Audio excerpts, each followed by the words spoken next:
여러분 안녕하십니까? 여수 MBC 뉴스데스크입니다. 이낙연 전 국무총리가 현 정부를 무능한 데다 폭주까지 하고 있다며 비판했습니다. 민주당에 대해서는 많이 미흡하다며 국민 눈높이에 맞는 혁신을 주문했습니다. 조현성 기자가 보도합니다. 지난달 말 귀국 후 2박 3일 일정으로 광주 연남을 찾은 이낙연 전 총리.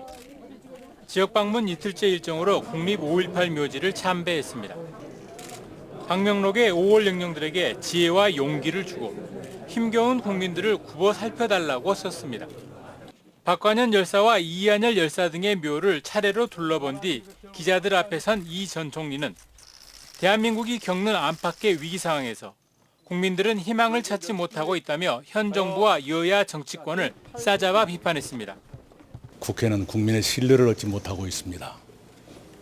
정부가 하루라도 빨리 체제를 재정비하고 각성해 주기 바랍니다마는 민주당에 대해선 기대에 많이 미흡해 국민들께서 많이 실망하고 있다며 발언의 수위를 높였습니다. 혁신의 핵심은 도덕성 회복과 당내 민주주의 활성화입니다.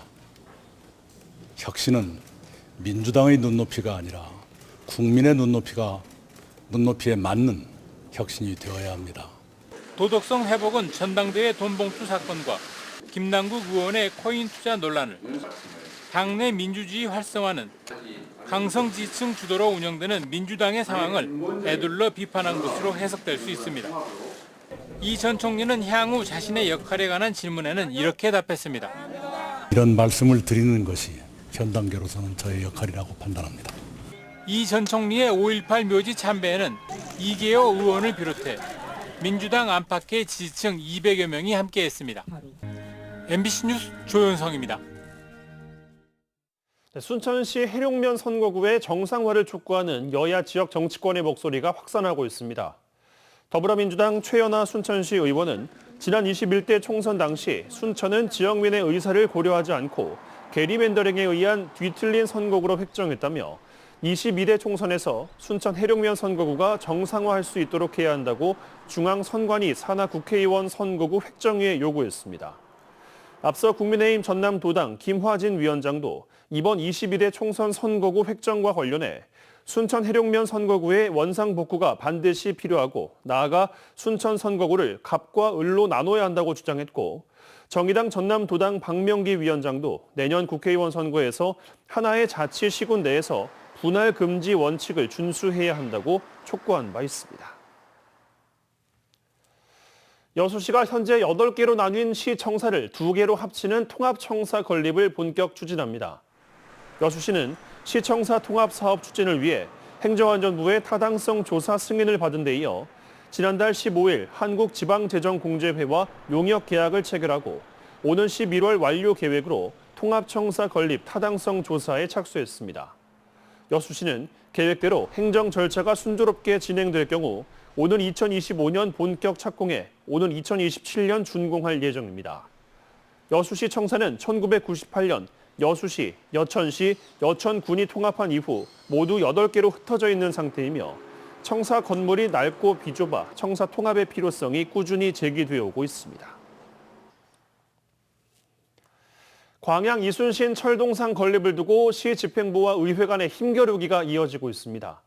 광양시 의회는 광양시가 지난해부터 2차례에 걸쳐 수립한 철동상 사업 추진을 위한 용역비가 각각 3억 원과 2억 원이었지만 다른 관광 관련 용역비에 비해 과다 편성됐고 다른 관광 용역과 내용도 중복될 가능성이 크다고 지적했습니다.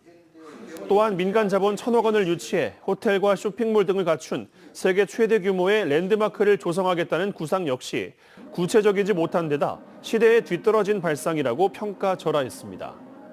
광양시는 이에 대해 이순신 철동상 건립 사업 계획에 대해 어떤 형태의 건축할지에서부터 구체적인 입지, 포함될 세부 콘텐츠까지 용역을 통해 결정될 것이라며 여전히 강한 추진 의지를 보이고 있어 집행부와 의회 간 힘겨루기 양상이 한동안 이어질 것으로 보입니다. 큰 폭으로 늘어나는 각종 폐기물, 자치단체마다 효과적인 처리를 두고 고민이 많습니다. 순천시도 폐기물 처리 시설 문제가 현안으로 떠오르고 있는데요. 입지선정위원회 구성 이후 6개월 만인 최근 폐기물 처리시설 입지가 연양뜰로 돌연 발표되면서 시민사회를 중심으로 선정 절차가 투명하지 못했다는 비판이 제기되고 있습니다. 강서영 기자입니다. 순천시 연양뜰 일원. 순천시의 새로운 폐기물 처리시설 입지 후보지로 결정된 곳입니다. 순천시가 폐기물 처리시설 입지선정위원회를 꾸리기 시작한 건 지난해 말. 왕지동 매립장이 포화 상태인데다 2030년까지 쓰레기 직매립이 금지되는 등 순천 지역의 폐기물 처리 문제 해결이 시급하다는 지적 때문이었습니다. 그러던 지난 22일 순천시는 돌연 국가정원 박람회 부지 옆 연양뜰을 최적 입지 후보지로 선정했다고 발표했습니다. 하남 유니온파크를 벤치마킹해 소각장 등 폐기물 처리 시설은 지하화하고 지상부는 체육시설이나 문화시설을 조성한다는 계획을 공개했습니다. 2029년까지 이 사업을 마무리를 하려면 지금 시간이 굉장히 빠듯합니다. 그래서 저희들이 시급성을 가지고 사명감을 가지고 지금 하고 있는 그런 상황입니다. 그런데 입지 후보지가 공개되자 지역 시민사회를 중심으로 입지 선정 절차가 투명하지 못하다는 비판이 일고 있습니다. 순천환경운동연합은 최근 낸 성명서에서 지역사회와 주민 의견 수렴을 무시한 순천시의 결정에 우려를 표한다는 입장을 밝혔습니다. 이에 따라 순천시의 입지 선정위원회 명단과 선정 절차 공개를 요구하고 있습니다. 민주당 소속 손운모 변호사도 행정의 결과만큼 그 절차와 과정도 중요하다는 주장을 피력하고 있습니다. 이런 문제일수록 당연히 시민들의 의사를 믿고 시간이 걸리더라도 그것이 시민들이 원하는 방향으로 행정행위를 하는 것이죠. 순천시는 지난 30일 열린 언론인 간담회에서 법적으로 문제가 없다며 이 같은 비판에 정면으로 반박했습니다. 내질르는 얘기들도 엄청 많잖아요. 솔직히 얘기하면. 근데 그런다고 해도 주춤거릴 수도 없어요. 요거는 지켜보십시오만은 절차가 문제가 돼가지고 되는 일은 없을 겁니다. 이건 단언합니다, 제가. 지역에 반드시 필요한 시설이지만 대표적인 혐오 시설로 분류돼 그동안 입지 선정 과정부터 극심한 갈등을 겪어온 순천 지역 폐기물 처리 시설 문제. 이번에도 입지 발표 단계부터 절차상 논란이 불거지면서 현안 해결이 쉽지만은 않을 거란 우려가 제기되고 있습니다. MBC 뉴스 강서영입니다. 목포 신항에 거치된 세월호 선체에는 그동안 전국에서 많은 추모객들이 방문해 참사의 교훈을 되새기고 있습니다. 그런데 해양수산부가 돌연 7월부터 세월호 선체 탐방을 전면 금지하면서 논란이 일고 있습니다. 김진선 기자가 취재했습니다. 세월호 침몰 3년 만인 지난 2017년 무트로 올라온 세월호 선체는 목포신항 부두에 거치됐습니다. 304명이 희생된 참사의 현장이자 증거물인 선체에는 참사의 교훈을 되새기려는 사람들의 발길이 이어지고 있습니다. 사전에 신청한 단체들은 유가족들의 안내에 따라 선체 내부 곳곳을 탐방하기도 했습니다. 지난해에만 1,300여 명이 찾았습니다. 가족들이 왜 싸우는지를 알 수가 있기 때문에 그런 목적을 가지고 또 하는 방면에 또한 이 세월호가 영원히 거치돼서 세월호 참사에 대해서 왜 안전이 중요한지를 또 알리는. 그런데 해양수산부가 돌연 7월부터 선체 탐방 등 일반인들의 선체 내부 출입을 금지한다고 세월호 유가족 단체에 통보했습니다. 안전사고 발생 우려가 있고 일반인들의 출입과 탐방을 위한 법적 근거가 없다는 이유를 들었습니다.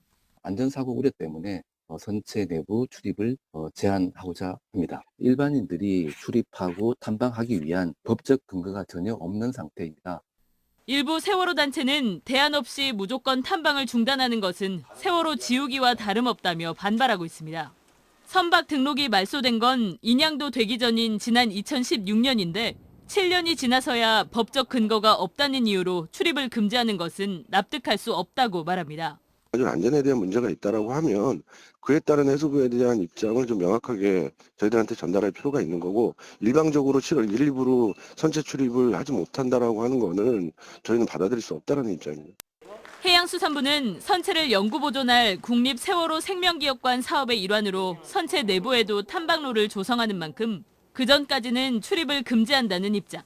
하지만 실제로 탐방로 조성이 시작되는 건 오는 2027년이어서 세월호 선체 출입을 둘러싼 논란은 계속될 것으로 보입니다.